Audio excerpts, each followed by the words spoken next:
સાથે ગુજરાત ફર્સ્ટના અહેવાલની અસર પ્રાંત અધિકારી ઐશ્વર્યા દુબે જનસેવા કેન્દ્રની મુલાકાતે પહોંચ્યા. એજન્સી દ્વારા ઓપરેટરોને પગાર ન ચૂકવાતા સમસ્યા સર્જાઈ હતી. પગાર ન મળતા ઓપરેટરો કામગીરીથી અળગા રહ્યા હતા. પ્રાંત અધિકારીએ એજન્સીને નોટિસ ફટકારી છે. આરટીઈ એડમિશન માટે આવકના દાખલા લેવા ધસારો આવ્યો.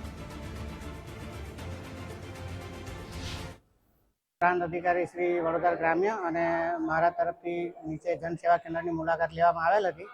એ દરમિયાન અરજદારોની થોડી વધારે ભીડ જોવા મળી હતી. એમાં કારણ જાણવા મળ્યું છે કે એજન્સીના જે ઓપરેટરો હતા એમને એજન્સી તરફથી પેમેન્ટ ન ચૂકવતા અચાનક જ એ લોકો ગઈકાલથી નહોતા.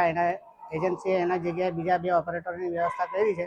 પણ જે પેન્ડિંગ કામ હતું એ થોડું એને લીધે વધી ગયું હતું. એ પેન્ડિંગ કામ આજે બીજા માન્ય પ્રાંત સાહેબ તરફથી તાત્કાલિક બીજા 2 ઓપરેટરો એજન્સી પાસેથી મંગાવી લીધા છે અને આગામી 24 કલાકમાં એ તમામ અરજદારોની અરજીનો નિકાલ કરવામાં આવશે.